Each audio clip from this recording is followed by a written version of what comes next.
collaborate, and ensure that our G20 leaders recognize and take action, and to respond with urgency to minimize the impact for our future generation. Herewith, I would like to call on all of us to ensure that children's rights issue be taken into account and highlighted in every document, policy brief, policy message, policy ask, and brought to the public's attention through the media. My expectation is that with this collaborative movement of C20, the G20 leaders will hear our voice and deliver on the vision for a better future and a livable planet for our children and youth. Thank you.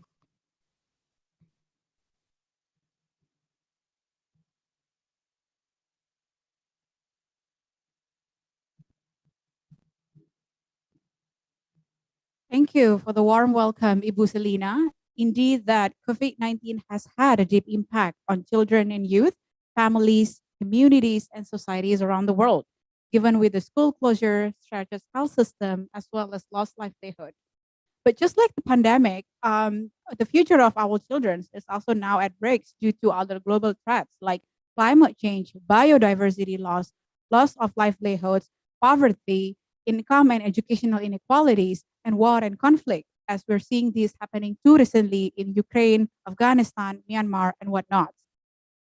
On today's International Women's Day, I would like to take a moment to remember that at times of crisis, the poorest household with disabilities, and female-headed households and girls are always the hardest hit. We now have our first speaker, Putri Gayatri, who can further explain about gender-based violence and child marriage in the spirit of Women's Day. Putri is a youth representative of Children and Youth Advocacy Network, which is known as CIAN, at Bogor Agricultural Institute. She's a student majoring in communications and community development in one of the most prestigious university in Indonesia. And since 2015, she has been engaged in several initiatives within Save the Children Indonesia to promote children and youth participation. Putri was also selected to be a child delegate at United Nations General Assembly 70 and also a youth speaker at Indonesia Monetary Fund annual meeting. So Putri, maybe you can tell us in the next 10 minutes about your thoughts on the importance of youth participation in addressing gender-based violence and also your message for the G20 leaders. So in no time, let's hear it from you, Putri. Okay, thanks, Tamara. Thank you so much for the opportunity given to me. This is a valuable opportunity to show our strong and dedicated commitment to solving several development obstacles, including the issue of fulfilling the children's rights. The theme, Recover Together, Recover Stronger, upheld by Indonesia, reflect the spirit of collective recovery during this pandemic. During this challenging pandemic time, G20 must inclusively present, acknowledge, and address that the COVID-19 pandemic has brought varying implications for both boys and girls across the globe. In this occasion, I would like to specifically address the challenge of child marriage in Indonesia. During the pandemic, there were around 34,000 child marriage dispensation applications that were received by religious courts in Indonesia, according to the Ministry of Family Empowerment and Child Protection. Child marriage is a form of gender-based violence that is mostly experienced by girls. By getting married, she is vulnerable to various forms of violence, such as unwanted pregnancy, domestic violence, and depression. What's worse, it's hard to get a decent job because she has not received a higher education. Numerous friends around me often speak up and share their stories with me. One of them shared about how she dropped out of school in order to marry. She was married during a school break, and before she could return, she became pregnant. And guess what? In the end, she never returned. And truth to be told, there are 1,000 millions of cases like this. If the parents had allowed girls to study, she would have, without a doubt, studied wholeheartedly. And my friends would be conscious of the alternative opportunities available to them. If she was currently studying, she would have been acquiring valuable skills and knowledge to chase her life goals and dreams. But her parents held her down with marriage, and she is prevented from pursuing anything else. And now she has children to look after because the burdens of household and caretaking are often forced upon the women. As a result of norms assigning lower value to girls as compared to boys, where their families prioritize boys over girls' education because girls are perceived to have no alternative role except and only marriage. They are expected to help with the domestic chores and undertake household responsibilities with the sole reason of preparing for their marriage. Child marriage does not only put a stop to girls' hopes and dreams, it also prevents efforts to end poverty and achieve economic growth and equity. So what action has been taken with the Indonesian government, and has it been enough? With the revision of child marriage law and the increase of the minimum age limit for women to marry, turns out it has not succeeded in pressing down the cases of child marriage. A long journey must be taken with immediate and impactful effort to solve this. Further action must be taken towards the sustainability of 12 years compulsory education policy, because the existing school regulation of allowing dropouts of many girls have forced them farther away from the opportunities to achieve their future. I would also like to take this opportunity to convey the importance of involving children and youth in making decisions that affects our life and why it is important. Participation is important for children because it gives them an opportunity to speak up about issues and decisions that affect them. It supports children to develop new skills, increase their confidence, and have a better awareness of how organizations work so that they are empowered by the experience. Their participation ensures what is provided is what is needed, and children and youth are more likely to support the outcome if they have been involved in developing it. And more importantly, participation is a right that needs to be respected, protected, and fulfilled without discrimination. I believe there are two questions that G20 should consider when deciding whether to involve children in the decision-making process. These include, first, how does G20 ensure that its policies and programs are relevant to children and are based on their needs? And second, how does G20 enable children to feel connected and they have some part to play in policy development? How do you encourage children to support your outcomes? And so what are the challenges faced? Barriers to participation in involving children and youth in decision-making at the G20 may include communication barriers such as language, cultural differences.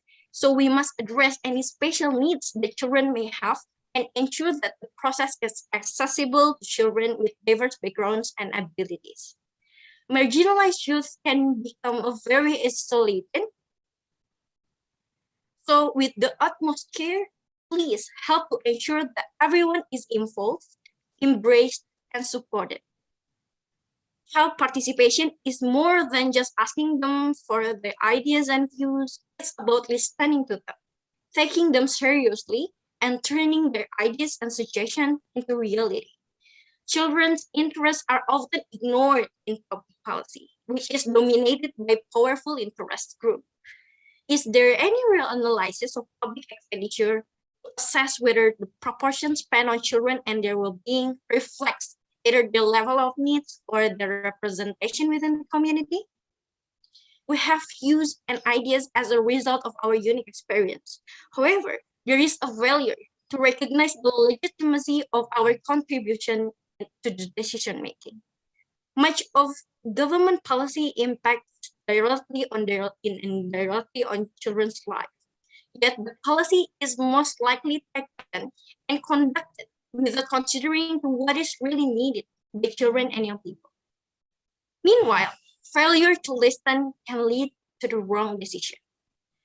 Based on the aforementioned challenge I have explained, which are regarding the eradication of child marriage as well as equal and accessible participation for all, I would like to urge the 20 countries to realize the following.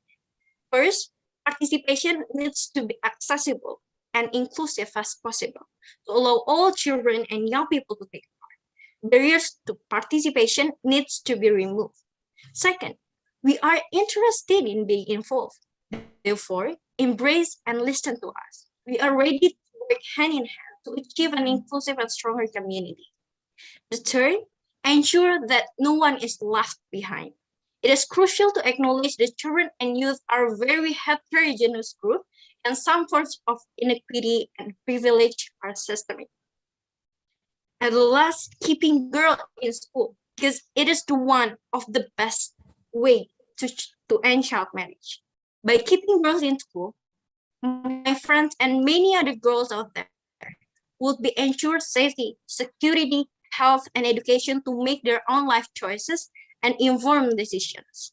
Girls are powerful agents of socioeconomic change, and G20 should be committed to keeping them in school to learn. Girls who reach a higher level of education tend to be healthier, participate more in the formal labor market, earn more, marry later, have a fewer children, and provide better healthcare and education for the next generation. These factors combined can lift households, communities, and nations out of poverty. Last but not least, educate girls and child marriage, and watch how that investment will make an impact. A strong recovery will only happen if there is an inclusive process without exception. Thank you. Back to Tamara. Thank you for the very powerful message, Putri, as our youth representative. Just before that we move on to the next session, I would like to make another reminder that for the benefits of information of everyone who's joining online, that we are here at Bali. We maintain a very strict social distancing, and we all have been tested negative. So, yeah, if we look back to this pandemic, we figure that many activities now have been conducted online, and the children from the poor families are often left behind due to the lack access to technological devices and online resources. But however, for children who have access to online learning, they also face some difficulties to keep up the education going at home, and their online privacy is also at risk. Although going to digital is a part of the 21st century education, the use of internet has its own potential threats to children's protection and privacy. And if I may refer to the Save the Children Global COVID-19 study in 2020, we found that many children reported that violence was higher when schools were closed than were attending in person. We now have Dr. Ahmad Sofian here as our next speaker to talk more about online protection. So Dr. Ahmad is a senior lecturer at Business Law Department of Bina Nusantara University in Indonesia. He obtained PhD in criminal law from the Faculty of Law in University of Indonesia in 2016. He also has been involved in various areas of expertise in the fields of criminology and child sexual crimes. So without further ado, the floor is yours, Dr. Ahmad.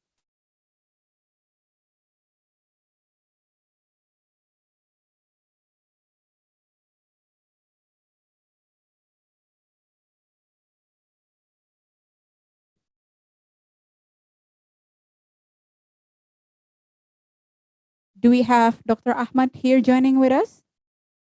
Yes, okay. Thank you. Thank you very much for the moderator. Yeah. I hope my voice is clear.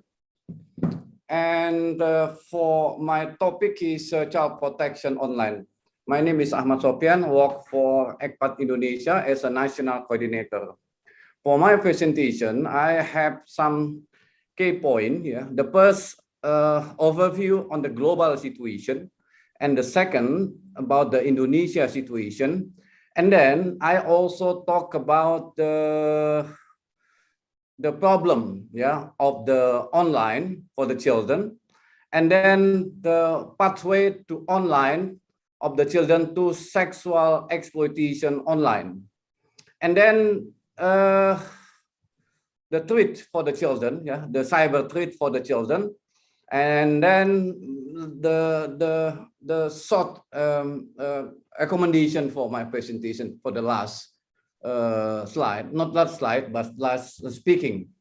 The first overview on the situation of the online, especially for the child protection. According to the data from the various organizations, UNICEF, ITU, and child health.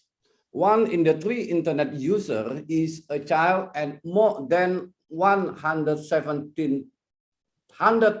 children go online for the first time every day. And then globally, children and young people are the major user of information and communication technologies. Technology also has created possibilities for the children to be connected and to access all kinds of information. But they also become more vulnerable to its harmful aspects. The danger is increased due to the lack of protection for the children online. And then I also state the data from the ITU, International Communication Union, to 2020. According to this organization, children mind online activities and encounter dangers and risks for each category. The first category is 1 until 4 years old.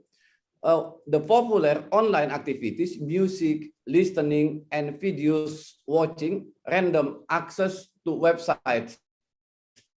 And then what the dangers and risks, whatever they look at is received at face value. The second ring age, 5 until 7 years old, use computer or smartphone in order to play games. What the main dangers and risks, victims of online marketers, I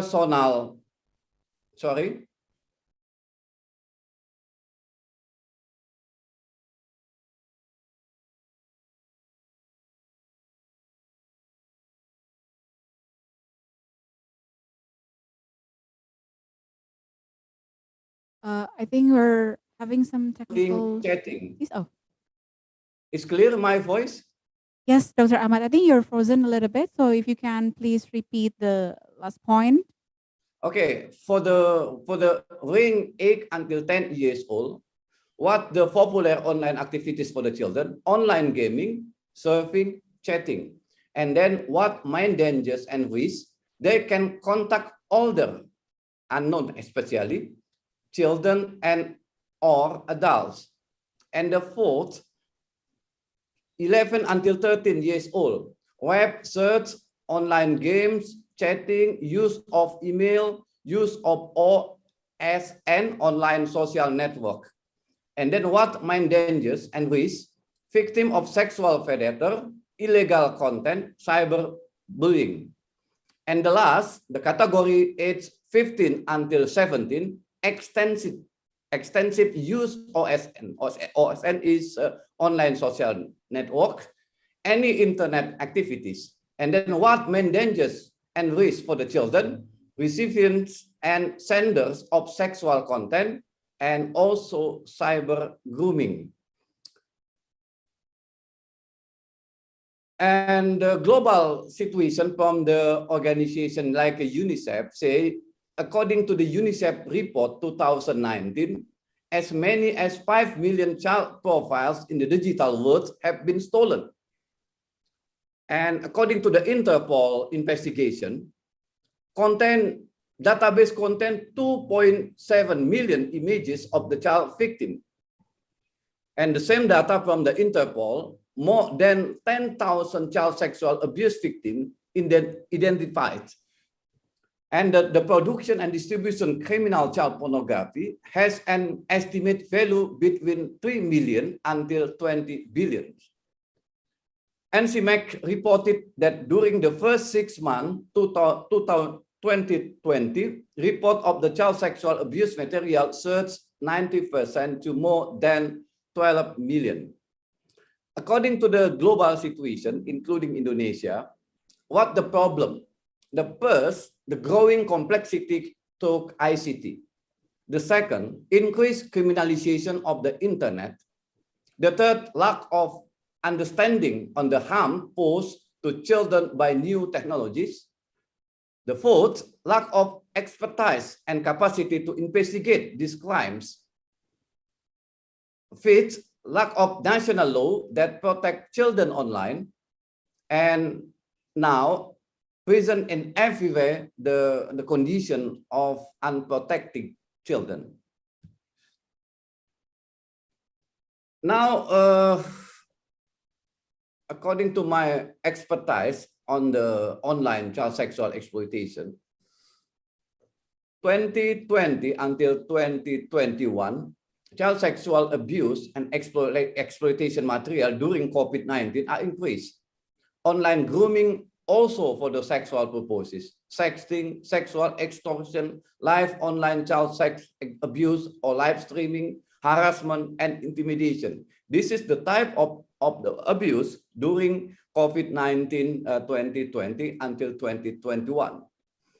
And what the technology used for the kind of the exploitation: mobile games, internet, webcam, and also PVN. Now, the type of the cyber threat for the children. This is the second part of my speech. According to the research by ITU, there are 5 risks for the children in the internet. The first, content risk. The second, contact risk. The third, children targeted as consumer. Fourth, economic risk. And 5, online privacy risk. From the 5 risks for the children, the content risk, for example, illegal content. Illegal content, for example, sexual exploitation of children. It's inappropriate content like pornography, hatred, violence-related content, and harmful advice.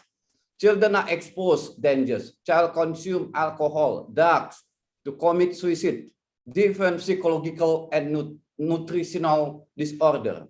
This is the content risk. The second, contact risk. Contact risk, it means children have direct interaction online, either with the children or with adults. What kind of the abuse? Cyber grooming, cyber bullying, cyber stalking, and cyber harassment.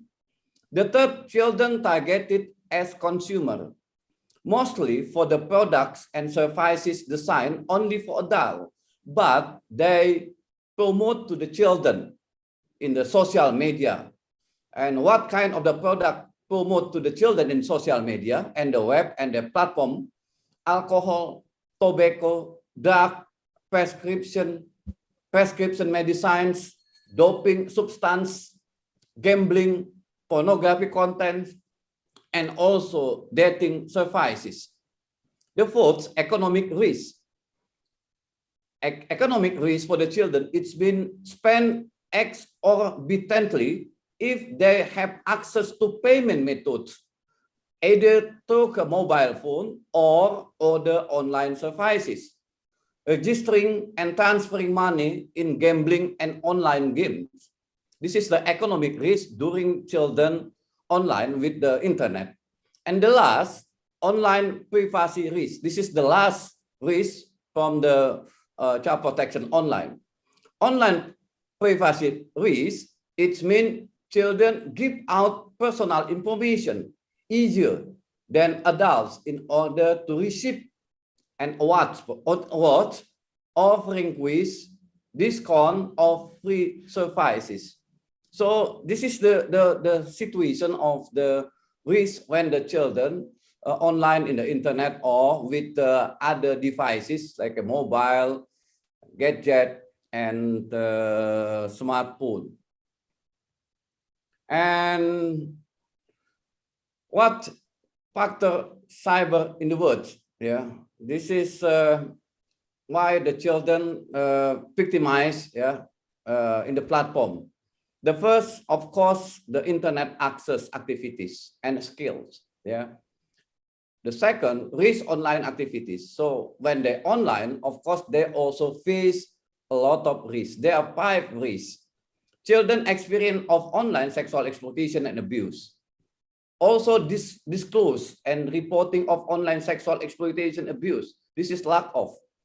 And also the police, yeah, the police skill to investigate the cases of the online, and so slow and also difficult to get the evidence. I think this is my short explanation about the children protection online according to my perspective from the ECPAT Indonesia. Thank you very much. Thank you very much, Dr. Ahmad. Very on point and really bold explanation. So we've spoken about these child threats to the cybercrime, cyberbullying, because they spend more time online. So then other children also, they don't have an equal access to the right information, and they also don't have the right access to understanding what kind of information they should be looking online. So if I can pull one common ground, I think we need to have a world where children can have an equal world, where they have equal access to quality education, healthcare systems, safe and healthy environment, and also rights to participate. So to further understand what equality means and why it's important for everyone, including children, we now have Ibu Dr. Fifi to talk more about issues related to equality and adaptive social protection. Ibu Dr. Fifi is a senior advisor to the Minister of National Development Planning for Social Affairs and Poverty Reduction.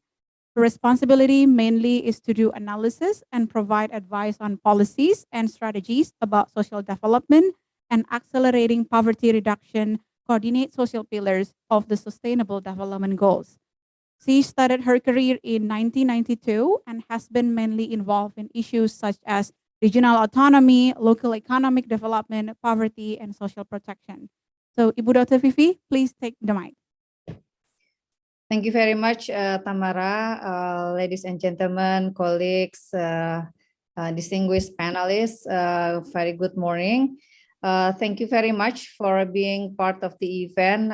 It's been really pleasure to know some of you that have been long friends, and of course happy to have further discussions in regard to build a more resilient nations as well as children, for sure. I hope everybody could see my screen. Okay. Indonesia has a vision as within 100 years celebrations in 2045 to be one of developed country. However, it's not always easy, the path going forward. We have developed a strategy toward these visions based on the SDGs. Indeed, that Indonesia has been part of the 193 countries that have committed for the SDGs achievement in 2030.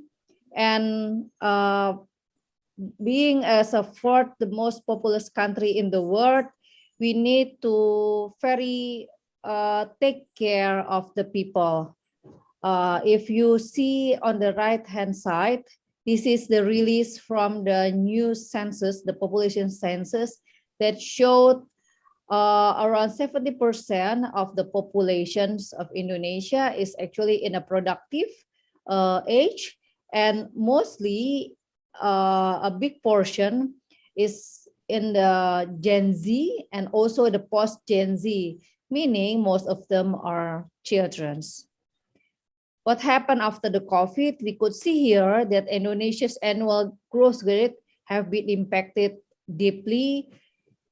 During 2020, the economy decreased up until -2.07. Yet, from the last year performance, thanks God that it's already going back to the track, despite that it's not the same rate yet. So the release of the Central Bureau of Statistics is the achievement of Indonesia's growth around 3.619. By per capita, we already get back on track again, put it Indonesia back to the group of the middle income countries. However, the projection of the GDP toward 2045 would not be the same. If in the previous, we estimated that the annual growth we can complete it by 2045 with on average 5.7 is not enough. We need further to accelerate it at least by 6% a year. Otherwise, some other neighboring countries like Vietnam, Philippines will exit Indonesia to be part or to join the developed countries group. What happened to the SDGs target? Indeed, that the COVID-19 has disrupted many SDGs target. Only around 59% of the indicators that are improving in 2020, and around 19% are disrupted or getting worse or stagnate due to the COVID. There are 25% indicators that cannot be reported because some national surveys of the SDG indicators are delayed, or in fact, there are other surveys that are not conducted in regular basis. So it's only every 3 to 5 years. The impact of COVID-19 pandemic inevitably also happened to children. Some studies already done on educations. This is on the first phase of the pandemic. Around 57% of the household which don't have reliable internet have very problematic situations due to the parents simply don't have time, or on the children's side, there are some problem in relate to hard to concentrate, hard to sleep, or have some fatigue. And at the end, the disruption has also led to the learning loss and learning penalty.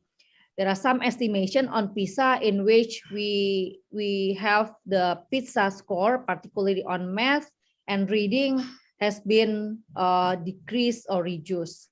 On health, due to the lockdown and some services have been delayed, around 24 million under 5 age children have raised for malnutrition, and also some millions of children have difficulties to get immunizations. On the family welfare, we could see here quite significant number of people who reported lost job as well as declining income. And the worst case that there are some increasing intensity, the use of gadget, which lead to the increases cases of online harassment or crime to the children's. Further impact on COVID-19, we could see here there is an increase on the percentage of the children or people not in employment, education, and training, or NET. Despite that's going slowly, but the number of NET is continues to decrease, unless last year in 2020 it increased to 24.28%.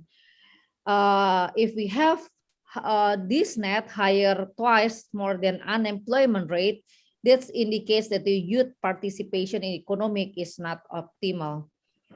The worst scene can be also see here on the right hand side, in which show that the number of child labor, which already decreased in 2019, actually after the pandemic has been increased quite sharply.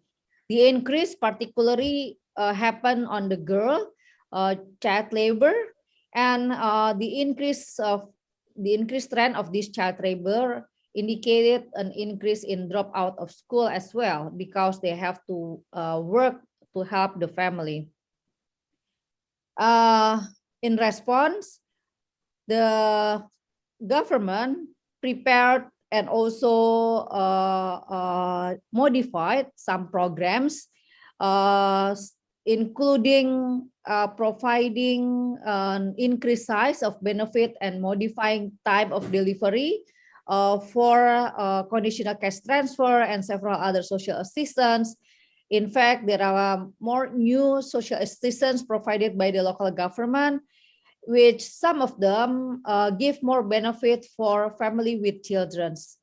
In CCT, for example, the size of benefit for pregnant mother and the family who have under 5 years old, as well as children at school, the index of the assistance have been increased.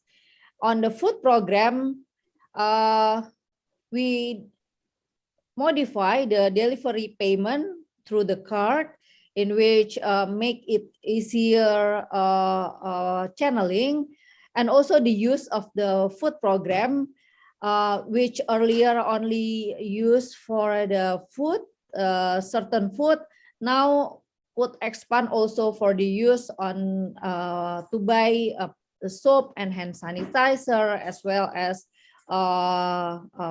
strengthening the COVID protocol. So buying the mask and several needed for COVID restriction. On schools, in schools, there are some quota subsidy for students in getting an internet access.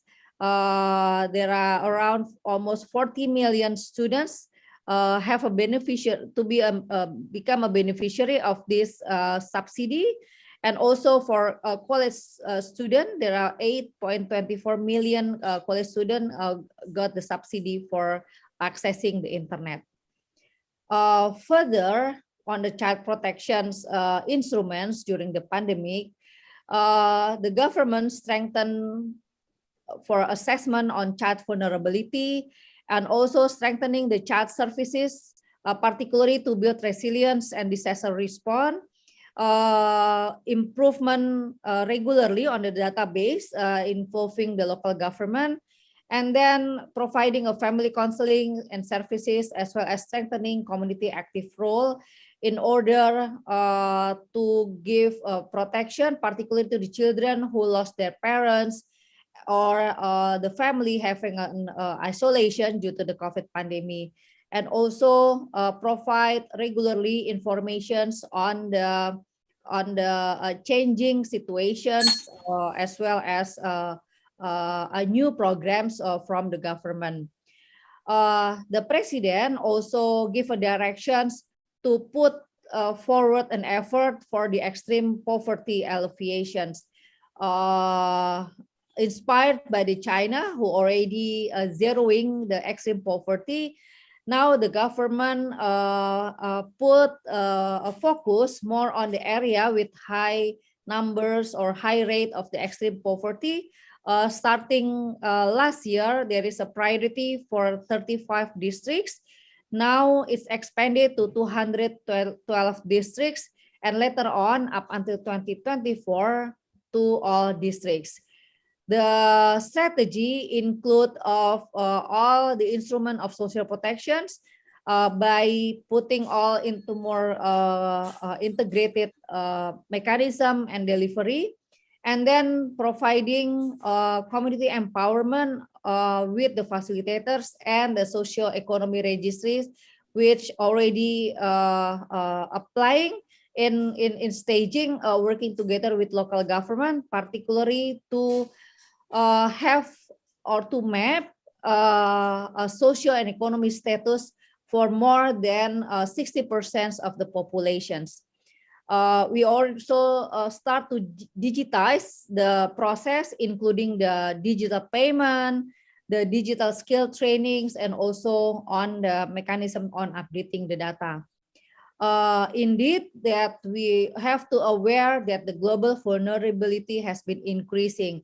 It's not only the pandemic, but if we see many data show that the climate change is visible in front of us. In fact, the climate change has pushed around 100 million people to become extreme poor. This is the estimations by 2030. Around 20 people every minute has become a refugee, and more than 64 million people in the world have to be evacuated and any chance of a disaster. And during the pandemic, actually 5.9 million have died, 424 million have been infected, and the COVID-19 actually increased around 150 million new poor during 2021. So in the future, the chance of the shocks could happen anytime, maybe in the scale which may bigger than what we experience today. We have then to understand that the vulnerability along with the life cycle is happen by everybody, particularly during the early childhood, which may imply toward the whole life cycle of the person if we cannot tackle the vulnerability during the early childhood. Indeed, that the resilience among individuals and households differ. It's really depend on their preparedness as well as the capacity to manage, to cope and adapt with the shock. So creating or developing the capacity on the preparedness, coping and adaptation is really important for all of us. Now we should think to build more comprehensive framework on the adaptive social protection. What is the adaptive social protection? It's actually exploring the collaborations between the social protection instrument, climate change adaptation, as well as disaster risk reduction. To synergize all these three big there are four building blocks that we need to develop, starting improving data and informations, integrating the program, strengthening the institutional arrangement and partnership, as well as on the financing. To conclude, I would like to use the G20 forum to collaborate, to recover together, as well as stronger toward universal social protection in 2030 by sharing knowledge on program integration, how to digitize all the mechanism and business process, and at the end, we could build more integrated assets for everybody and every family to really creating universal social protection by 2030. Thank you very much. Over to you, Tamara. Thank you very much, Ibu Dr. Vivi, for your very comprehensive explanation. And as previously mentioned, online harassment, access to equal education, equal protection, equal healthcare system are already an ongoing challenges even before the pandemic. But COVID-19 has definitely made the situation worse. But now that vaccines are starting to getting more available and people are starting to get vaccinated or have been fully vaccinated twice, so hopefully it can bring back hope for all of us, especially children, to gradually get lives back to normal. However, it'll be interesting to hear whether the vaccine equity is really equitable in today's world and whether it's really accessible for all children and families, especially those who are refugees and from the most deprived and marginalized communities. Our next speaker, Karar, will explain about access to vaccine for all children.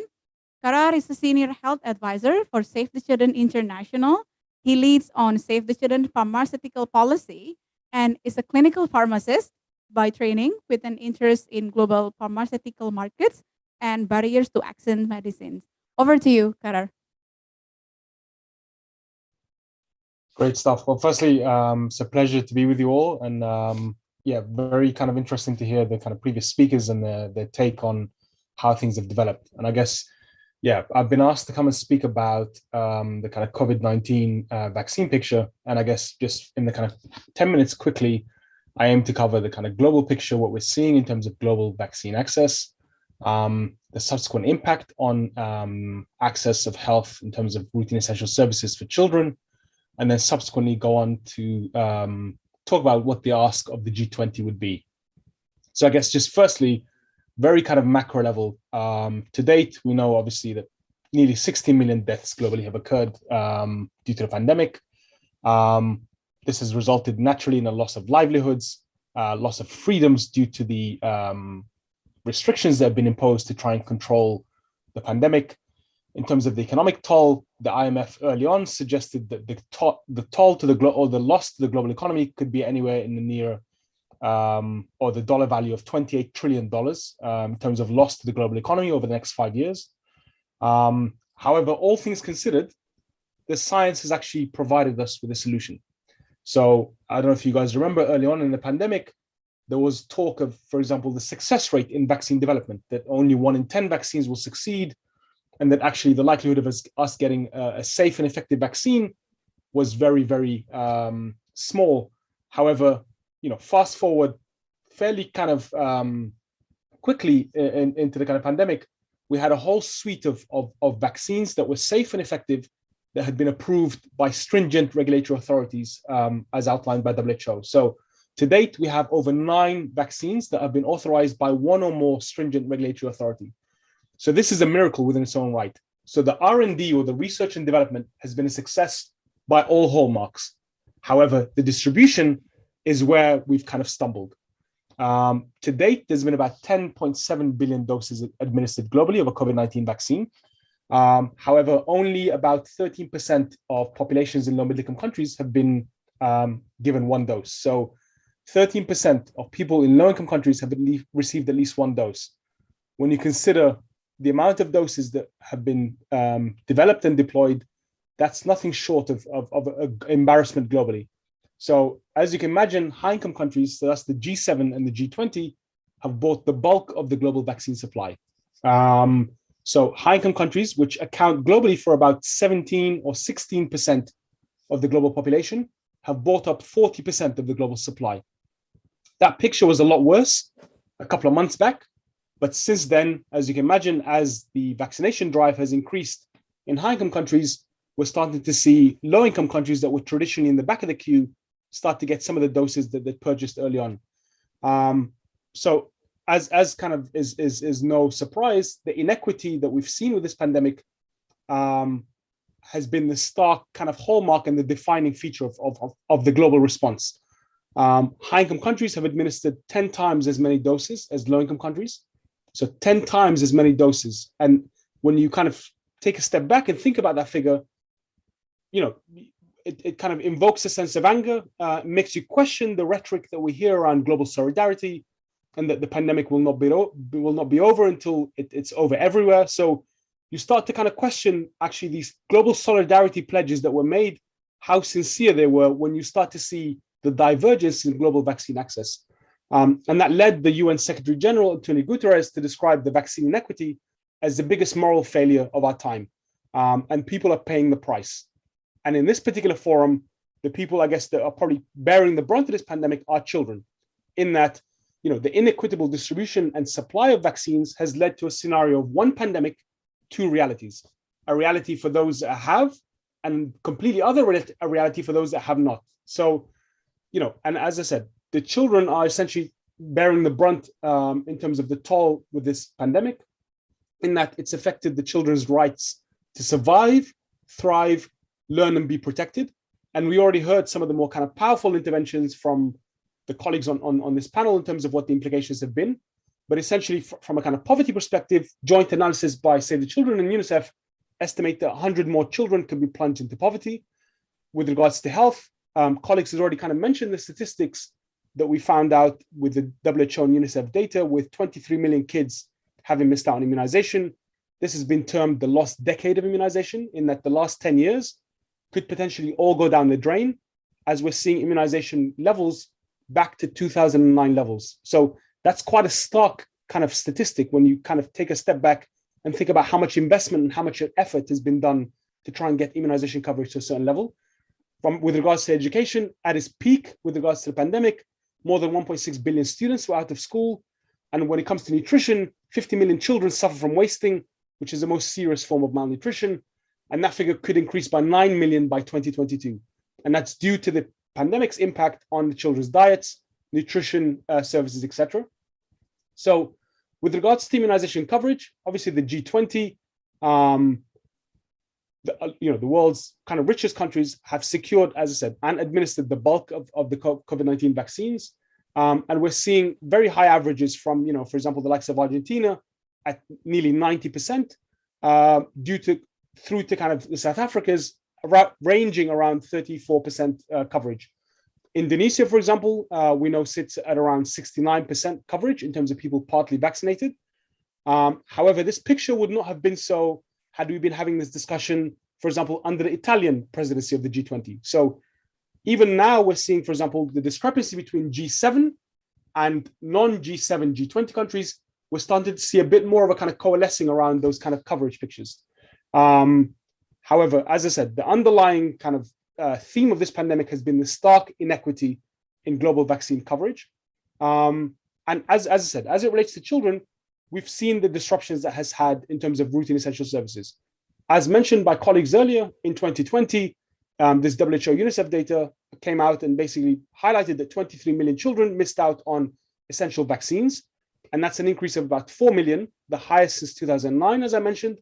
And that has been termed the lost decade of immunization. Of those 23 million kids, 60% live in about 10 countries. Now, you'll be surprised to find that actually these countries are not the least developed countries. They're not low-income countries. These are big middle-income countries which have this kind of huge variability, of which Indonesia is one such country, with other kind of big countries such as Brazil's, the Ethiopia's, and the Nigeria's. So these are big middle-income countries that had made huge strides in immunization. However, the pandemic, due to the kind of various range of disruptions, has been a complete Achilles heel. And we also know that the majority of these children, going back to that kind of theme of marginalized and the most disenfranchised, the majority of these children that have gone unvaccinated live in communities that are affected by conflict. These are underserved communities in remote areas, often in informal urban settings. And also we know that these children experience multiple deprivations at the same time. So it's not just health, it's health, education, and other basic social services. So one example, for example, Indonesia saw nearly a 50% rise in the children not receiving DTP, which is the vaccine we use as a tracer of immunization coverage. So this was early on in the pandemic. The latest data with regards to the WHO Pulse survey, which again captures the disruptions or the continuity of essential services, highlights that even now, for example, 92% of the countries that have been surveyed are still continuing to face disruptions of essential services. And that has only worsened as the vaccine rollout has started to increase. As you can imagine, as the coverage or as the rollout of COVID-19 vaccines is starting to kind of ramp up, that has had a huge displacement effect on the other essential services, which were struggling to start off with before this whole flurry of COVID-19 vaccine and the pressures that come with its delivery has fully kind of taken hold. And so this, is a continuing area of concern. And this is an area that Save the Children, for example, is looking to kind of increase the visibility in terms of what non-traditional partners could be doing in country to essentially realize the ambition of a one-plan, multi-stakeholder efforts in country, including what was mentioned around communities, civil society, technical agencies on the ground, as well as religious groups, etc., to ensure that actually we can get the messages that we need out there, and we can tap into every single piece of technical assistance and capacity to ensure that we can get adequate coverage in country. And then just lastly, in terms of the impacts on children, I guess from a wider health financing landscape, we know that the pandemic, naturally due to the impacts it had on economies, the fiscal space for health or the ability of governments to spend on health has been completely decimated. And the World Bank has a report called Double Shock to Double Recovery. In 52 countries that the government health spending is expected to drop below pre-COVID-19 for the next 5 years. And I guess in terms of what are the asks of the G20, essentially these are the 5 Ds. So the first one is doses. We need them to redistribute doses that they've bought up to the COVAX or the international system that has been set up to deploy vaccines. So we know that only a handful or a small percentage of the doses that have been pledged have been donated. So for example, the likes of the UK has pledged 100 million doses. So far, they've only shipped 30%. So we want doses in terms of dose redistribution. We want dollars. We know that the COVAX facility has a $5.2 billion ask. which is by the end of March. The wider ACT-A framework, so this is for all the COVID tools, has a $48 billion ask out. And so we need donors, international financing institutions, and national governments to step up and fill this gap. The third D is around domestic vaccine manufacturing. We're seeing a lot of governments start to see the self-sufficiency agenda, and when they've started to see the divergence in vaccine equity, a lot of governments have said, hold on, we need to make sure that if this happens again, we can make these vaccines for ourselves. So we need to create the enabling environment for countries to be able to realize strong domestic vaccine manufacturing systems. And that includes through flexible management of intellectual property. The fourth one is on strong and strengthened domestic health systems. As I mentioned, the financing landscape for health systems is in a very, very dire situation. We need to basically unleash all the mechanisms at our disposal to ensure that health systems are resilient and they're able to deal with shocks and external shocks such as pandemics. So they have to essentially deal with the triple threat of having to deal with the clinical impacts of the pandemic, being able to deliver the COVID tools to end the pandemic, and as well as maintaining the routine essential services that we just discussed. And then finally, I would say, actually for the G20 is to look at what does future pandemic preparedness look like, using lessons learned from the 2009 H1N1 pandemic, whereby the vaccine equity mimicked this one exactly, using the lessons learned from this pandemic, all the Achilles heel of the global architecture around predictable financing, around nationalistic behaviors on hoarding of vaccines, and what policies and frameworks could be put in place to mitigate against that in the future. So as you guys probably are well aware, there's discussions around the future pandemic treaty of what that looks like, as it's been acknowledged that the current pandemic preparedness architecture is not fit for purpose. So the G20 ought to kind of ensure that a multi-stakeholder, multi-consensus effort is underway to ensure that whatever future pandemic preparedness systems are put in place, that these are inclusive, that these have the rights of children at the center, and that these are essentially bring not only just the donor community, but then also low middle income countries in being able to kind of make active decisions in what this system looks like going forward.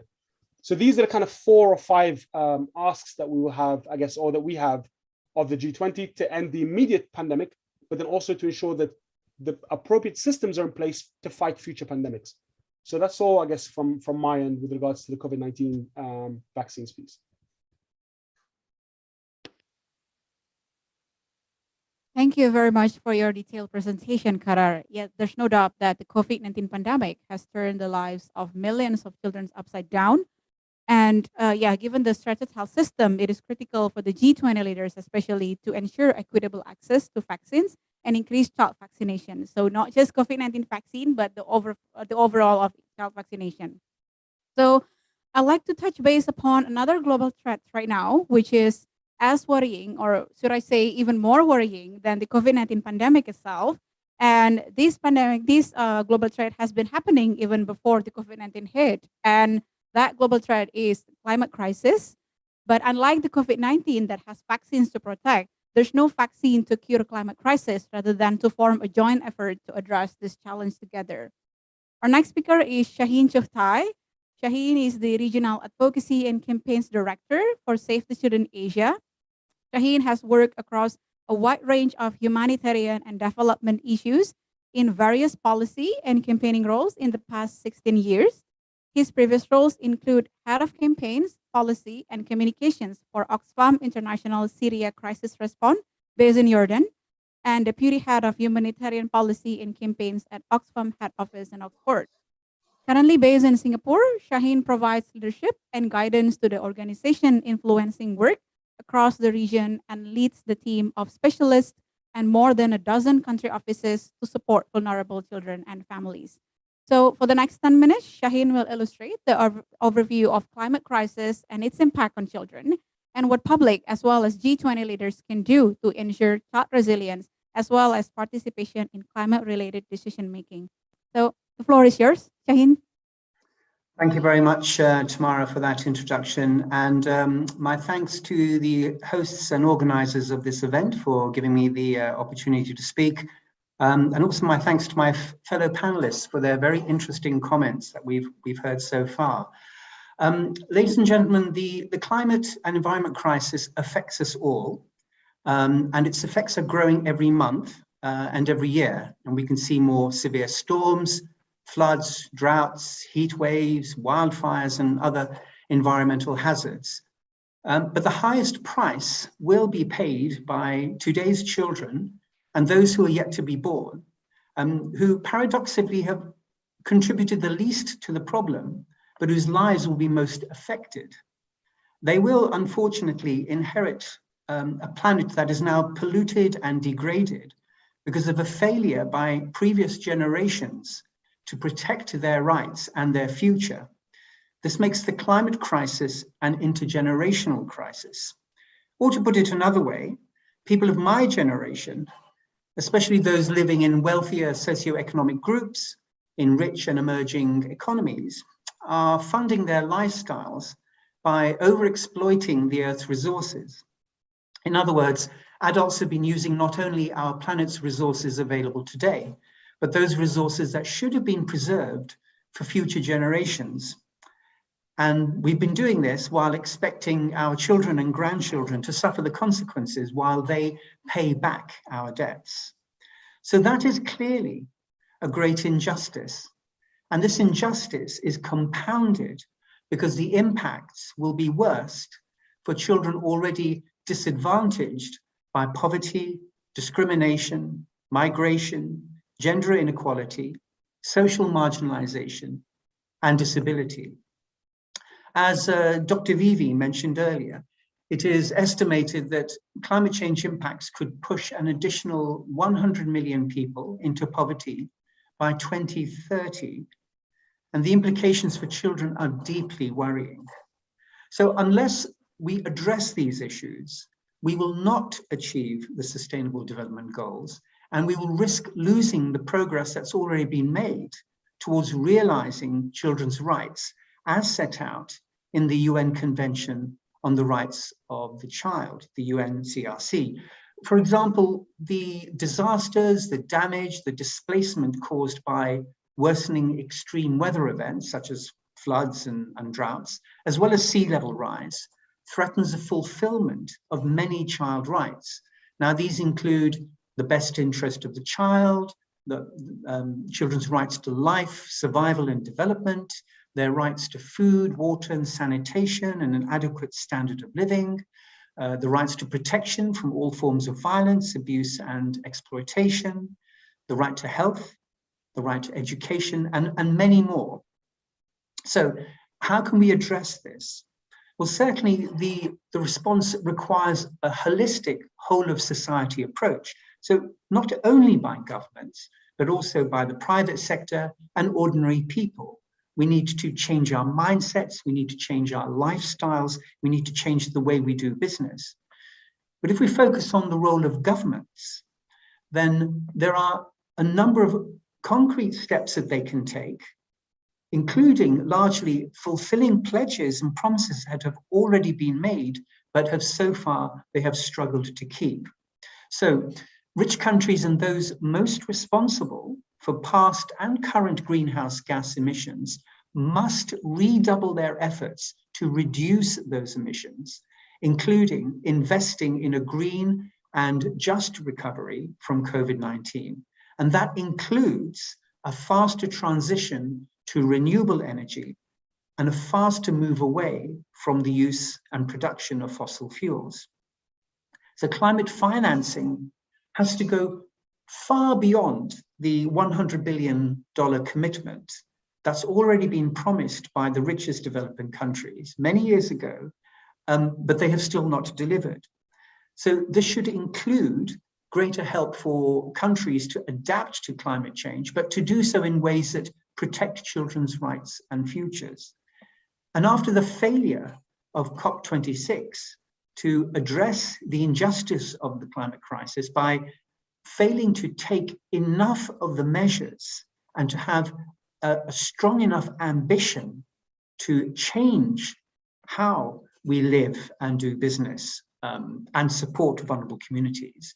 Because of that, these same countries need to now mobilize new funds to address the escalating loss and damage being suffered by less developed countries, and in particular, the most vulnerable and poorest and disadvantaged communities and families within those countries. And finally, we need a stronger effort to fulfill children's rights to a clean and healthy environment. And that includes giving them opportunities for a safe and meaningful engagement in the decisions and the processes that make the decisions that will affect their futures. And that's here in Asia, but as well as key forums such as the G20 and COP27 later this year.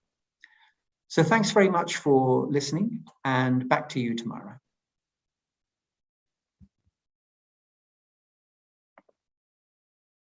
Thank you very much, Shaheen, for the very on point and bold presentation as always. So we now have heard from the all panelists, and we are coming to the next agenda in the interest of time.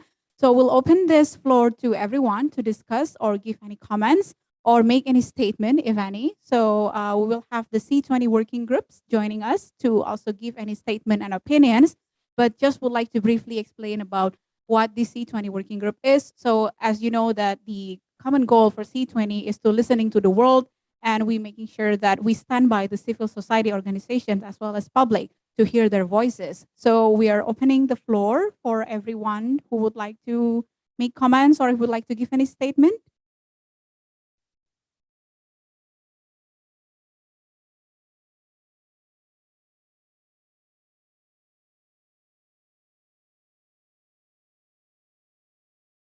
I think we might have working group from gender joining us today, or if you are here on the Zoom link, you can unmute your mic.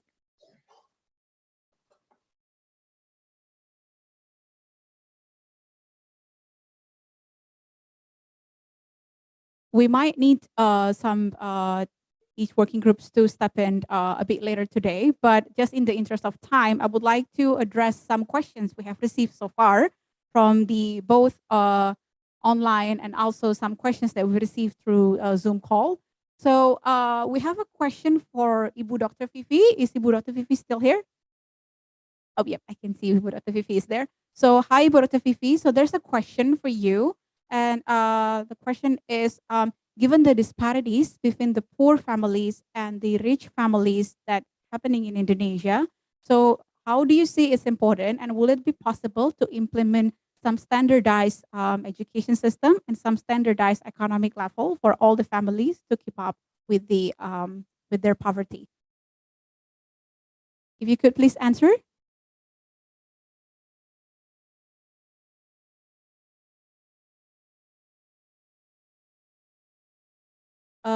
Is Dr. Fifi over here still joining us? Or if not, then I just would like to call the working groups again if you have any additional points or if you're ready to address your concerns or address any message you have. So the floor is yours right now.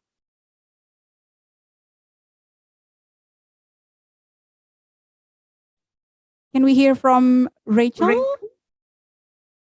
Yeah, I think Rachel is joining here with us, right? Okay, Rachel, you may set up, and I'll give the mic to you. No.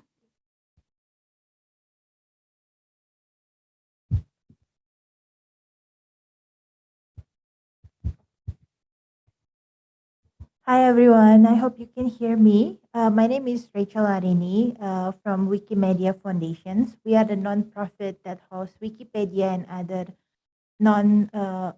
other free knowledge platform.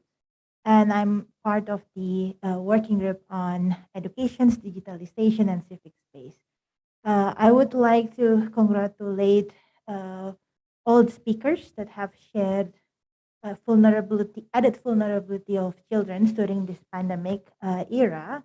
And from the working group point of view, I would like to provide additional insight looking at the priority issues that we've worked so far. Definitely, we see from Dr. Ahmad on how the increased risks online are affecting children. And it is really devastating to see how cyber grooming, and also online activities of children are being used against their best interests. And therefore, from the working group, we surely think that there is strong and urgent need to regulate big technology company whose business models are utilizing informations from the users, including children's, to market that product to them. And some of these marketed products are definitely impacting their mental health with suicidal content and others on bodily integrity. However, in regulating the big tech, we also need to be mindful that censorship and platform shutdown is proven to be ineffective.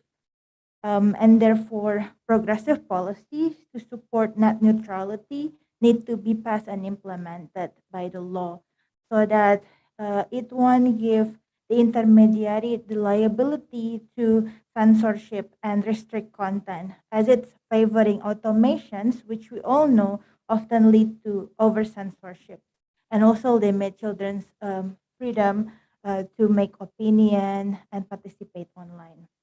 In order to mitigate the risk, it is also important to cultivate on opportunities that we see in internet because COVID-19 really accelerated digital transformations. We can use these digital transformations to address vaccine inequality to children, but also some of these digital transformative lead to digital divide. In terms of inclusivity of digitalizations, we need to be mindful of there is a gap for access on internet among children, disability group, person with diverse sexual orientation, gender identities, and perhaps children of underserved community as well. And we all need to really looking at infrastructure facilities that fostering equal access to internet. On top of that, internet should also represent the cultural and linguistic diversity of the world. Much of the internet is currently created by homogenized group. Hence, children need to get ample digital literacy educations to accommodate their online participation. And in line with the increased sexual violence against children, it is also important to promote comprehensive sexuality educations that are age appropriate for children's internet users. And my last point is about protecting privacy and data of children's online. We see that biometrics requirement for vaccines and also Internet of Things are increasing the privacy breach of children. And therefore, G20 countries need to accelerate the passage of progressive regulations that protect privacy of all internet users, including children. So I would like to end my points there and would like to also encourage other representatives from the working group to add more point on this. Thank you, Tamara. Thank you very much. Thank you very much, Rachel, for your points. And I saw that you mentioned something along the child protection online. So we do have Dr. Ahmad here. If Dr. Ahmad, if you would like to respond to this, or if you would like to add any additional points. Yes, thank you. I will add some point. Yeah, the factor in the cyber world, yeah, online platform that victimize children. We realize there are a lot of platforms in the world and also in Indonesia, and children easy to access the platform without protecting from our law, our national law, not only in Indonesia but also in some countries. Although the platform have regulation how to protect children, but they fail to protect 100% children. So the platform still access to distribute the harmful content, pornography, drugs, alcohol, bullying. So we need regulation how to ask responsibility the platform to protect children 100%. This is my point for the platform. The second point to the government, yeah, to the especially to the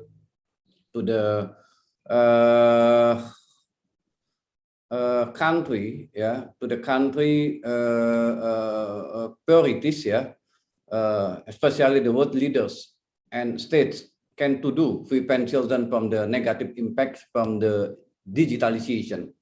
We need stronger political will and investment from the governments in terms of financial and human resources, and we need more commitment and action from the companies. Yeah, the detail how engage the public, including children, caregivers, and teachers, in awareness about the exploitation and abuse of the children via existing national program. So we need this, and also how to invest in the digital literacy program for the children, caregivers, and also children. And yeah, we also need dialogue with the children, yeah, and then platform how to protect their right and also their privacy, because now children can expose their privacy because the platform still open, yeah, to access the privacy from adult to the children. And age appropriate education and awareness raising approach need to reach all children. And also the last point, inform the children about their right to be protected from all forms of emotional, physical, and sexual abuse and exploitation. Thank you. Thank you so much, Dr. Ahmed, for your extra points. Yes, we resonate a lot when you mentioned that the need to involve children and youth to participate in this discussion and then to participate as a part of the solution. So it's related to the next question. We received a question from Putri. So, so Putri, being as a youth yourself, how do you think it is really critical, and why do you think it's important for other young people out there to also join the mission together and also to speak up and be able to express their opinions freely in this digital citizen world? So the question is for you, Putri. Okay, thanks, Tamara, for the questions. I think there's a lot of children and youth out there who want to have a say, but either they don't know enough about how to go about it, or they do have a say but are ignored, so they want to speak out again. So as my speech before, it is crucial to acknowledge the diversity of youth and child group, because they are very heterogeneous group. So there's a lot of vulnerability and exclusion that can occur through one or multiple dimension of inequity, including gender identity, ethnicity, disability, language, and economic or social status. And it can also be made worse by context, rural conflicts, exclusion, and lack of digital connectivity. So yeah, I think it is really important to ensure that all children know how to be connected, to have access, to be involved in every decision-making process. Yeah, so and all of the initiative focusing on improving the local environment should include children with disabilities, girls, younger children, children from ethnicity minority communities, and so on. There is also a need to avoid an exclusive focus on activities or projects that address the concern of more visible groups of children.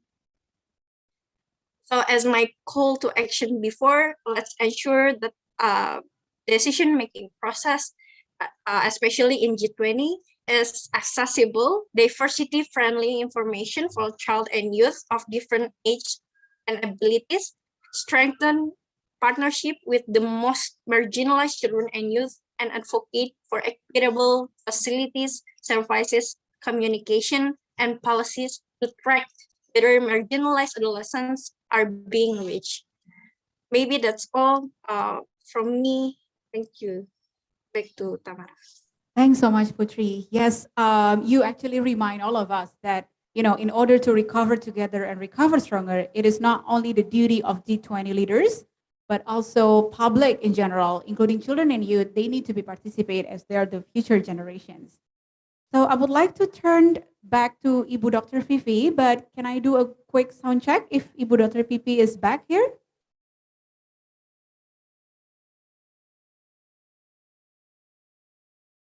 I think you might mute your mic. I'm listening. Okay, thank you so much, Ibu Dr. Fifi. Hi, we received a question for you. So, given that the disparities between poor families and rich families, that the one that you just showed in your presentation, so do you think it's possible to create like a standardized equal access to education, standardized to income inequality, and standardized to economic equity for all families in Indonesia? So the floor is yours, Dr. Fifi, if you can respond. Thank you for the question. When we are talking about the standardized, it may means one standard or variety, right? So when we are talking about the universal, we're supposed to have a converged standard around the globe. However, the capacity to achieve the converged standard is again varied. So collaborations, building a local context is really the case that we have to do or to put more effort now, particularly after the COVID. We have to avoid the projections of the K shape, rather move forward to the converged one. Meaning, when we could see the gap, as well as to have an assessment on the vulnerability better. I mean, on the analysis using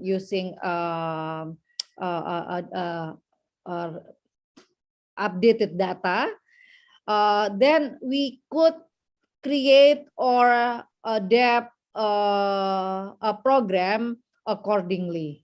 So like I mentioned earlier, when we have a regular update on a database on the social registry, that's the case that we could help the vulnerable group as well as to assess their needs.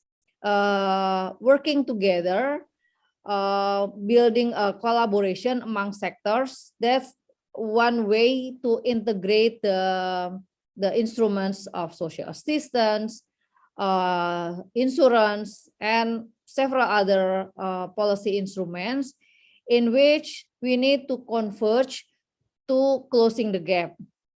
Lastly, on the financing, we cannot rely only on the regular or traditional financing, including like tax or government budget. We need to think more on innovative financing, building the privates, the CSRs, philanthropies to the same agenda.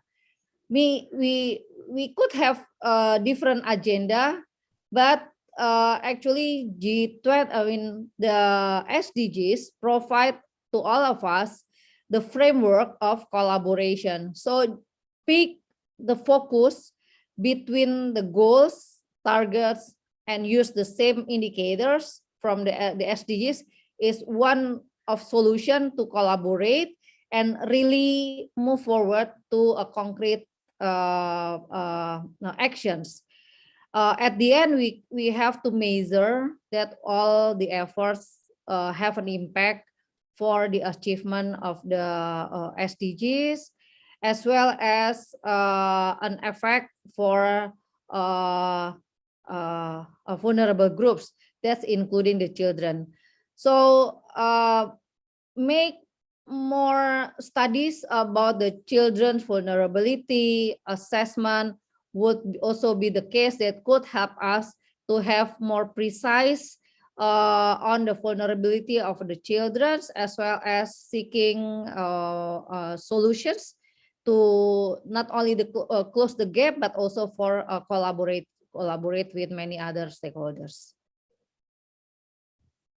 Thank you very much, Ibu Dr. Fifi. Yes, I think that when we speak about standardized, I think it's a one rule for all, which I think, that might not be too effective. I think we need not like a one size fits all solution, but how that we can make like a personalized solution for each different group, so everyone has the same access and everyone has what their needs. I would like to turn to Shaheen Chuhtai. So as we know that, when we talk about climate crisis, sometimes the issues is not really that tangible compared to other global threats, right? So in your point of view, how do you think G20 leaders should do to ensure that children's rights to a healthy environment is included in their agenda? So it's not just about climate crisis in general, but how that they can ensure that children have the rights to healthy and safe environment. Over to you, Shaheen. Thank you, Tamara.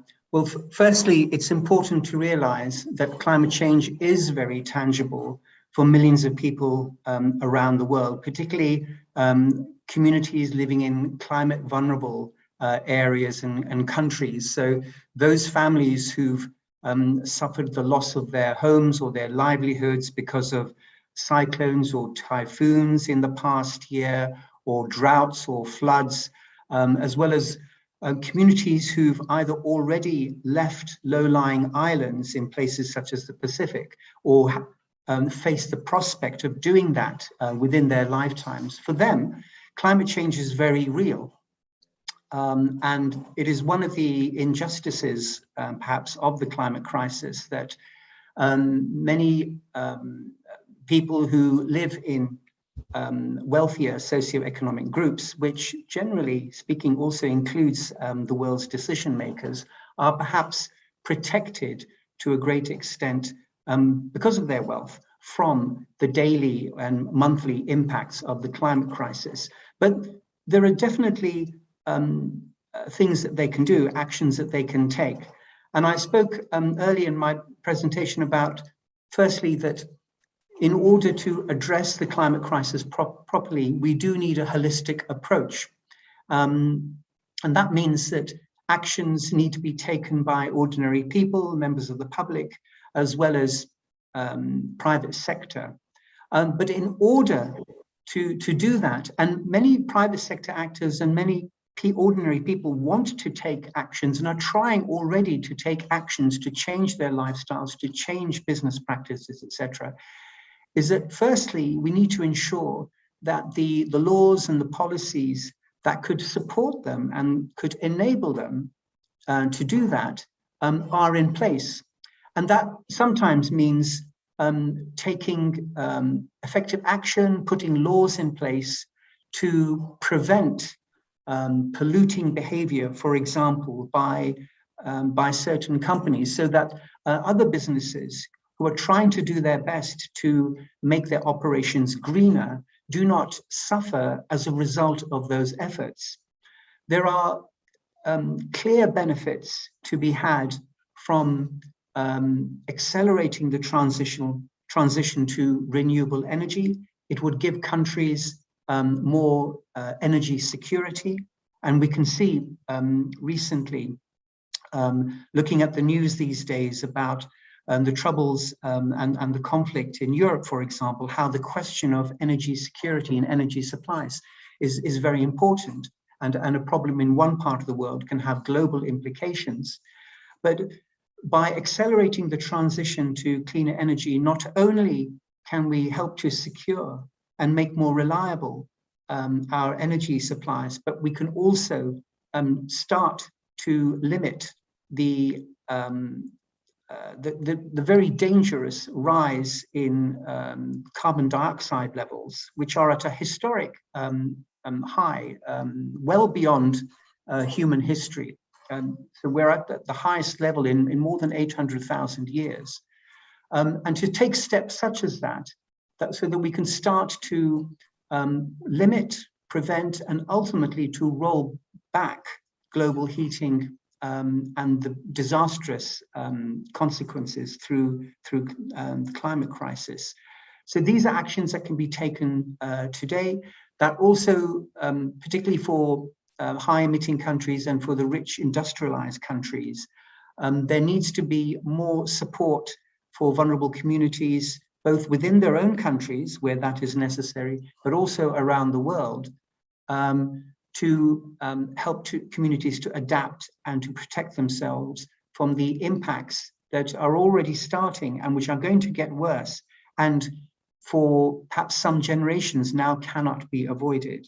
So we can see that there are certain levels of sea rise which are now locked in, and for millions of people living in coastal communities, that is going to change their lives in their lifetimes. So those are the kind of actions that we can start taking now. And forums such as the G20 are opportunities to accelerate those actions. The decision makers, generally speaking, know what the solutions are.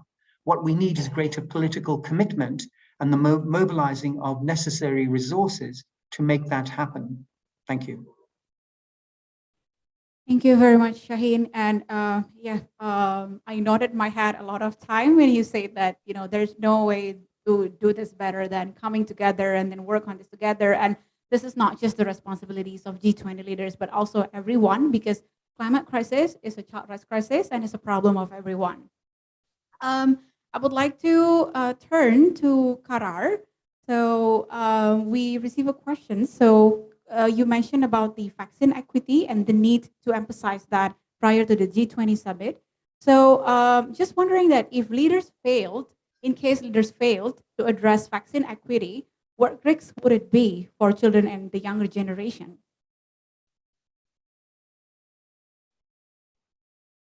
Yeah, I mean, I think just hearing the kind of previous panelists speak, they often say if you ask why 5 times, you'll get to the root of any kind of problem. I think in this particular scenario, it doesn't take a genius to realize that the reason why we're in this predicament, even though probably some of the kind of underlying inequalities or inequities that we're seeing across education, across health, across social protection are long-standing inequity issues, but these have been compounded by the pandemic. And this is a public health crisis for which the root is a kind of, we have the commodities to kind of tackle that. So, given all the kind of issues that all the kind of projections that we've seen in terms of children out of school, all the kind of modeling that has been done to suggest what the implications from an economic perspective has been, we've already heard kind of Putri speak to what the ramifications of getting girls out of school has been or will be in terms of, countries' ability to achieve their full economic potential. That's in line with kind of global thinking, for example, with the World Bank, with their Human Capital Project, whereby they see education and health, this kind of proxy for being the trajectory of countries to achieve their full economic potential. So, whether it be across the kind of education piece, the number of kids out of school, all the projections that have been done in terms of what implications that has in terms of productivity of your adult workforce, given the amount of time these children have been out of school. What we're seeing on malnutrition, again, similar scenario with the impact that has on the development of children, again, the implications from an economic perspective in terms of these children reaching their full economic kind of potential, their full productivity potential in terms of what that means for the country going forward. We've seen that on kind of social protection, what the implications that has been in terms of changing the kind of demographics of the community, what that means in terms of gender kind of parity, inclusion of women in the workforce. So I think hearing all the kind of other panelists speak, we know that, for example, if we do not treat the root cause of this pandemic and the inequity in access, all those kind of auxiliary symptoms that we're seeing that colleagues have spoken to, they're only going to get kind of more and more kind of profound. And the full scale of that kind of inequity will be seen through implications on education, will be seen on implications in terms of malnutrition and the implications that has on these children going forward, will be seen on the kind of wider social protection issues and the implications it has from anything through from mental health, through the kind of wider array of social disruptions. So I think, yeah, I mean, that question has probably kind of been answered to some extent by hearing all the kind of previous panelists speak from their kind of respective kind of viewpoints in terms of these kind of individual impacts and symptomatic effects of the pandemic, and what, you know, some of the projections that we're seeing in terms of these kind of various analysis, the kind of the predicament we can find ourselves in if these projections were to truly be realized, if we do not kind of combat and put certain protections in place right now in terms of seeing the full negative impacts of these kind of various disruptions. So yeah, I think whether it be health, in terms of what we're seeing in terms of disruptions to routine immunizations and the emergence of diseases that we've long forgotten, these infectious diseases for which immunizations have been sufficient, we've been able to kind of curb the proliferation of these diseases. But now we're seeing, for example, the likes of measles outbreaks. We're seeing kind of these weird and wonderful diseases that by the very successes of the immunization, the international community has forgotten. And now we're seeing these kind of reemerge and these kind of outbreaks happening again. So I think, as I said, whether it be health, whether it be nutrition, whether it be on the kind of wider socioeconomic kind of structures of societies, if we don't kind of curb this inequity piece and see this vaccine rollout equitably distributed, all the kind of negative projections and all the worries that have been highlighted with the kind of panelists here today, we're going to see these kind of fully play out. So I really hope that that's not the case, and that we're able to course correct with the G20 and under Indonesia's presidency doing the right thing and be able to kind of change the trajectory of this pandemic with an inclusive and a green recovery that is inclusive of all, hopefully. Thank you very much, Karar. Yes, we all hope that it wouldn't be the case. And yes, I think that align with our slogan here is recover together, recover stronger. And being together means there's no one left behind, including no child should be left behind. So I would like to open the mic for 3 more questions. Maybe everyone who is joining from our Zoom. So if you can raise your hand so we can call our tech team to unmute you. We also have the media peers joining us online. So maybe you can raise your hand and ask your question.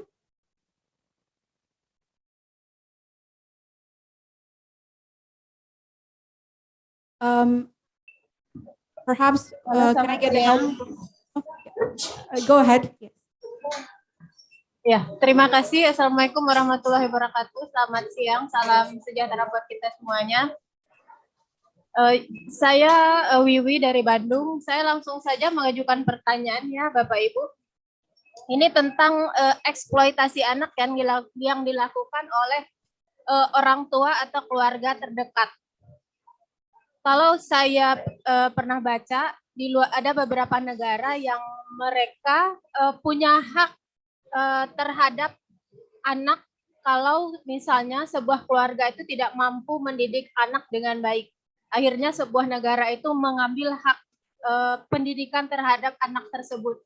Saya mungkin lebih bertanya ke Ibu Vivi atau ke Pak Ahmad, apakah di negara kita Indonesia itu bisa berlaku undang-undang tersebut jika sebuah keluarga melakukan eksploitasi terhadap anaknya dan tidak mampu memberikan pendidikan yang baik terhadap anak-anaknya, apakah pemerintah bisa mengambil hak pemeliharaan anak tersebut dan keluarga tidak bisa menolak permintaan tersebut? Terima kasih. Selamat siang. Assalamualaikum warahmatullahi wabarakatuh. Waalaikumsalam warahmatullahi wabarakatuh. So may I just translate this for a while, just for this benefit of the non-Bahasa speakers here.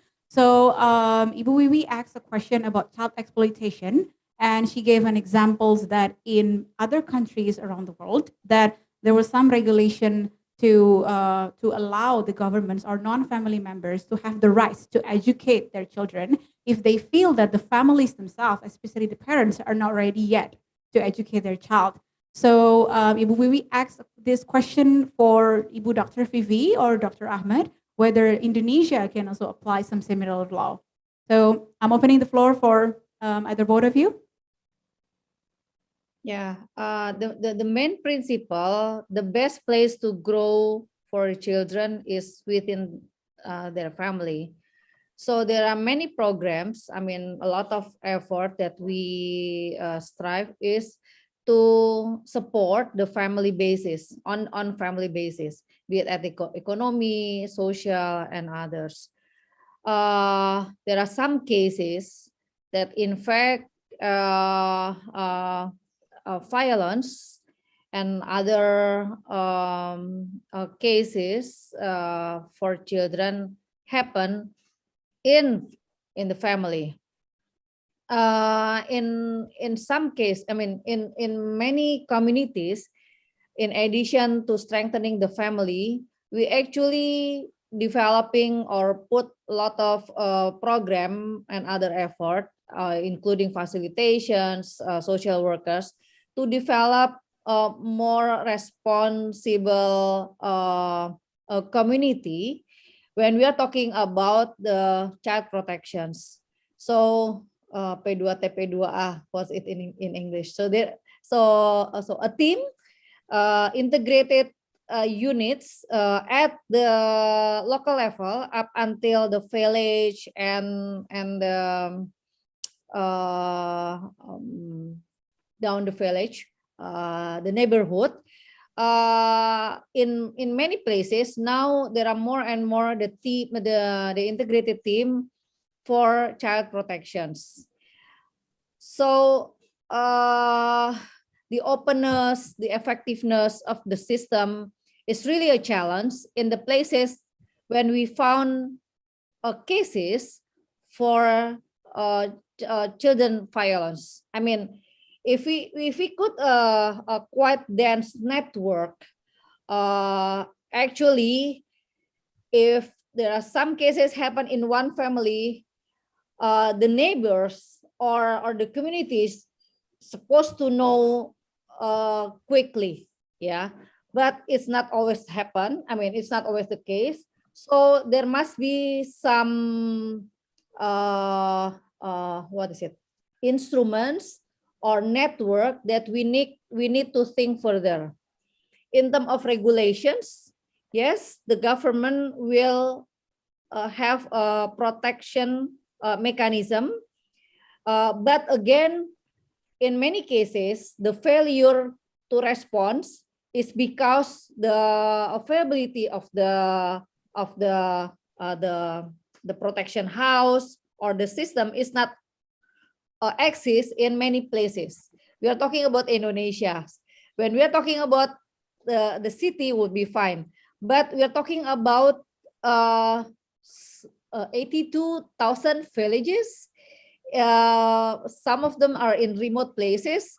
So actually what we need to strengthen is to build a referral system, a system which include the networks between subsystem. So working not only for the units under the social welfare ministries, for example, we need to include also, for example, utilizing mothers,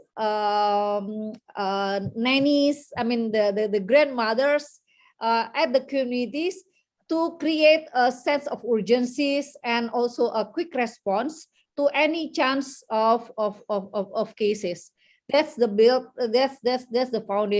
foundations that I think one of the homework for Indonesia. I mean, we are talking about the gap between the instruments and policies and the implementations, in which we need to think about more robust system and network in order to really creating more safer environment for the children to grow.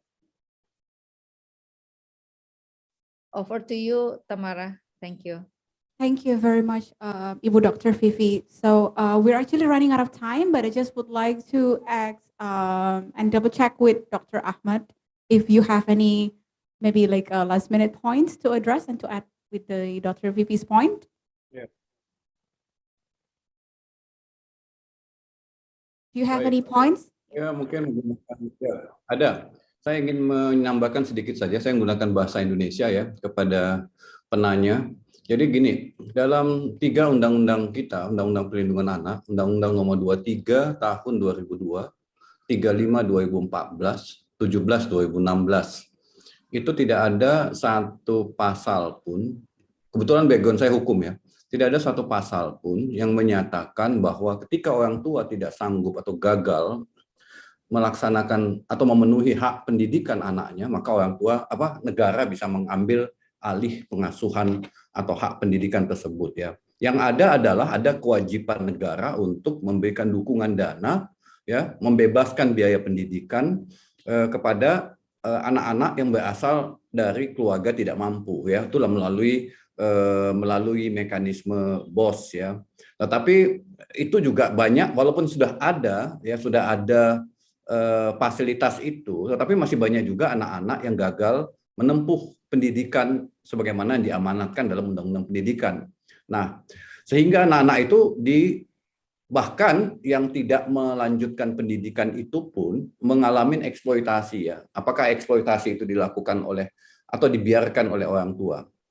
Nah, terkait dengan eksploitasi, apakah orang tua bisa dipidana kalau melakukan eksploitasi pada anak-anaknya? Tentu bisa.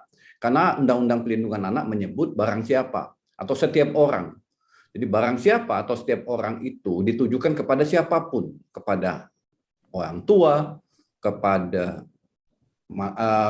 pelaku-pelaku kejahatan, bahkan kepada korporasi. Jadi siapapun. Cuman terkait dengan kegagalan melakukan pendidikan sebagai salah satu pilar penting dalam Undang-Undang Pendidikan yang dilakukan, yang harusnya juga diwujudkan melalui rumah tangga atau keluarga, itu tidak ada sanksi. Tetapi gini, bagi saya ya, penempatan anak ya, misalnya anak tersebut gagal memperoleh pendidikan yang diharuskan di dalam keluarga, lalu diambil alih oleh negara, itu juga nggak tepat ya. Karena perawatan yang paling penting adalah pada keluarga. Nah, Undang-Undang Pelindungan Anak bisa mengambil anak tersebut jika ada perlakuan salah, ya, perlakuan salah pada anak. Kedua, penelantaran. Ketiga, kekerasan. Dan keempat adalah eksploitasi dan diskriminasi. Nah, tetapi tadi disampaikan oleh pembicara sebelumnya, masalahnya adalah rumah-rumah aman untuk menempatkan anak tersebut untuk memenuhi hak-hak dasarnya juga terbatas. Jadi ketika diambil alih oleh negara, anak-anak yang tadi itu yang mengalami perlakuan salah, penelantaran, kekerasan, eksploitasi dan diskriminasi juga terjadi gap, nggak ada tempatnya. Ada tetapi terbatas sekali, sehingga anak ya kembali lagi mengalami eksploitasi tadi itu. Jadi konteksnya seperti itu ya. Jadi tidak ada regulasinya. Kalaupun ada regulasi itu bermasalah juga mau ditempatkan di mana. Rumah-rumah aman P2T P2A juga tidak memiliki tempat untuk memenuhi hak-hak dasar anak tersebut, terutama dalam bidang pendidikan, ya, pengasuhan dan tumbuh kembang anak. Saya pikir ini yang bisa saya tambahkan atas pertanyaan dari penanya tadi. Terima kasih. Terima kasih. Thank you, Dr. Ahmad. And I really would like to translate the whole thing for the benefit of the non-Bahasa speaker. But since we're running out of time, so in a nutshell, Dr. Ahmad explained that the regulations does not exist in Indonesia, but we implement the fair and equal law for everyone, regardless of their background, to get the same amount of punishment if they got trapped into like any crimes, or if they have any issues with any child exploitation or any discrimination. So we implement the same and fair law for everyone. And we're really running out of time, but we do have one more critical question that I would like to address, and this question is for Shaheen Chuhtai. So I hope Shaheen is still here. I am. Great. So Shaheen, so you mentioned a lot about joint movement. You mentioned a lot about campaigning together, and you mentioned a lot like take action across different layers. So actually, just for your information, in Indonesia, we already have a law of waste management, and also that waste any like no plastics. So that kind of the climate awareness has been happening in Indonesia, but sometimes it does not really apply into domestic level. So to the point where if I can give you a case, like maybe in one family, so not everyone is aware of the climate crisis, or what we should say that not everyone is a dark green. Some are a light green audience, which the one who is know about climate change, but they're just not really much fully aware of it.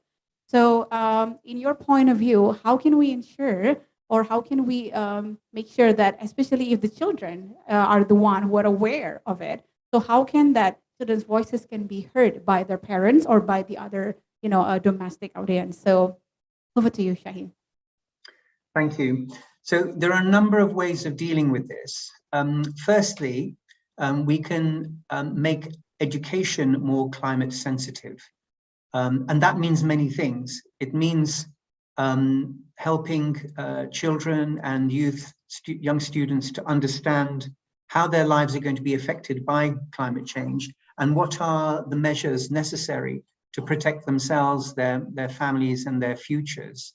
And in doing that, we can also, we achieve two things. We achieve increased awareness amongst young people themselves.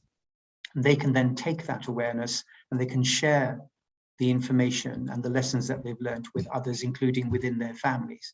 But of course, it also helps to prepare them for life and to make certain decisions about their life. And we would do that if we were, for example, educating young people or training them to be more effective in their jobs.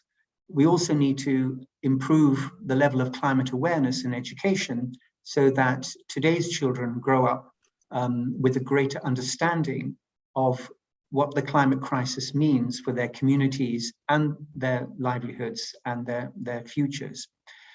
Secondly, the government has a role, but so do other actors such as the media, to make sure that those people, including children and youth, who are trying to raise awareness and trying to campaign, that they have access to opportunities to spread very important messages. So this can be in the form of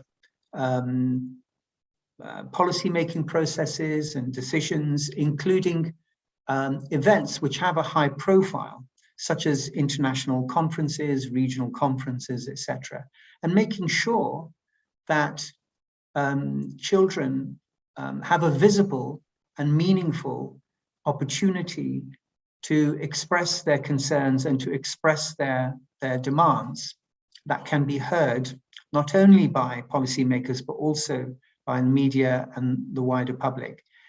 And it's also important that the media, which has historically an important role in informing the public and ensuring that decision makers and leaders are held accountable and respond to the needs of their populations. The media has a role in ensuring that it is sharing correct information, not sensationalizing, but also making sure that the most important messages and the speakers of those messages have an equal and appropriate opportunity to inform the public. So there are many more things that could be done, but I'll leave my answer there. Thank you very much, Shaheen. And yes, it's indeed such a fruitful discussion. And I hope that we can take all the questions and we can address all the comments. But time is running, and then we don't have enough time to go all of them. But I hope that all of you enjoy the discussion as much as I did. So I just would like to do a quick summary of what we have just discussed today. So we first have heard from Putri, our youth representative here, on the importance of children and youth participating in addressing global challenges like child marriage and gender-based violence. And Putri also shared her recommendation for the G20 leaders to include youth and children in the decision-making process, but not just to include them, but also to hear them out, because they all future generation, and no child should be left behind. And followed by Dr. Ahmed, so about the child online protection and cyber crimes among children, and hence there's a need to strengthening the online protection system so we can avoid any harmful practices. And we also heard from Karar about vaccine equity and equal access of the child vaccination, and that these should be include children from the most deprived communities, so everyone is included regardless of their race, background, gender, or religion. And then Shaheen also came in and talked about how disastrous climate crisis is and its impact of children's lives, their education, and their future. And Shaheen, you also highlighted the importance of including children and youth voices in the climate agenda and a call on leaders as well as public to stand alongside them campaigning for climate justice. And we also have Ibu Dr. Fifi explain about equality, the need to form a joint effort for leaders, relevant stakeholders, and public to build an equal world, as well as adaptive social protection to achieve our sustainable development goal. So on behalf of the team, I would like to say my warmest thanks to all the panelists and for your time and for your amazing speeches today. And a big thank you to all of you who are attending this session online or here in person in Bali. I apologize for not being able to pick up any questions, but please know that we're consolidating all the feedback and then all the comments together, and everything will be streamlined into our G20 policy papers. So lastly, I would like to give you a reminder that each of your voice is critical to influence public as well as the leaders to recover together, recover stronger because you are heard. Thank you very much and bye for now. Thank you, Tamara. Thank you all speakers. Thank you all participants. Okay. Bye-bye. Thank you. Thank you. Thank you. Everyone. Thank you. Have a good day, everyone. Thank you, Carl. Yes, thank you. Thank you, Shahil.